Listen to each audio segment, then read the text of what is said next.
I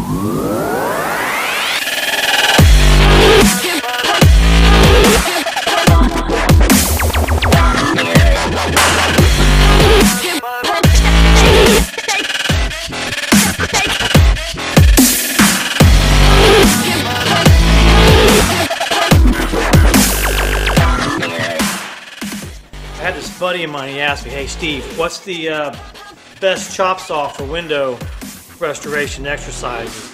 And immediately my mind goes to this place where you gotta go to the store and you get the biggest, baddest chop saw that you can that has all these bells and whistles and a laser. It's gotta have a laser. And that way you can do all kinds of window restoration jobs because you've got this big old bad chop saw. Let me just tell you this. You can get that big old bad chop saw if you want it. I've had one. As a matter of fact, I've got a pretty good sized chop saw. I've got one of those 10-inch chop saws made by Ridgid, and it's okay, you know. But the chop saw that I prefer out of all the chop saws that you could get, and I've been through a lot of them. I've been through the Walts, I've been through the Ridgids, I've been through the Hitachis. I run the gamut on chop saws, okay? But here's my philosophy on a chop saw. You don't have to cut anything really stinking huge. You know, like you're not gonna be out cutting logs with it. You're not gonna be cutting 12-inch crown molding with it. The biggest thing that you're gonna cut, it might be something like this window stool here. More often you might cut something like this. This is a window stop, and this is a beaded one. The other one was like an OG. I like this saw right here. This is a 7 1/4 inch saw. It's got a 7 1/4 inch blade on it. It's a slide compound miter. It's got the bevel tilt like that. 45 degrees both ways. It's 129 bucks. It's 129 bucks. 29 bucks. You can get a better saw. You can get a big old honking 12-inch massive saw blade.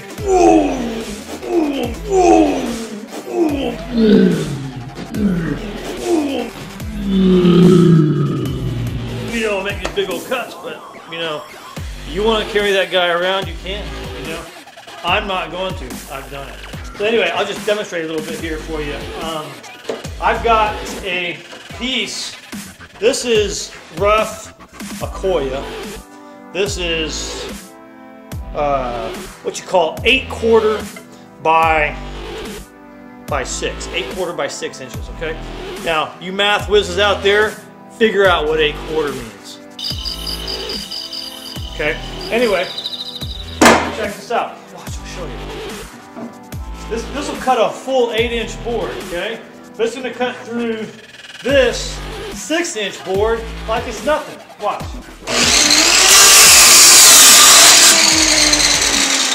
Huh? What do you say? Some people want to know how to make cuts, accurate cuts on a chop saw. Your blade's got a certain thickness, you know, and you always want that thickness on the outside of the piece that you want to keep. I've got an arrow right there. That's the piece I want to keep going that way, okay? Is I'm going to put my blade about where it needs to go, okay? And then I'm going to use my thumb to push this piece back and forth until the rotating blade slides into my mark. And when it hits my mark exactly, I'm going to pull the saw. Watch this.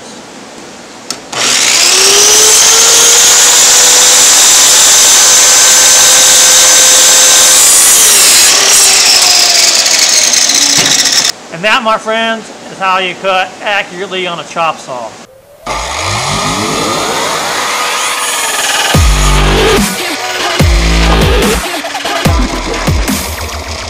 Did you have to have a really big saw to make that cut? No! just this little itty bitty guy right here, okay? See that? Dang, wasn't that nice?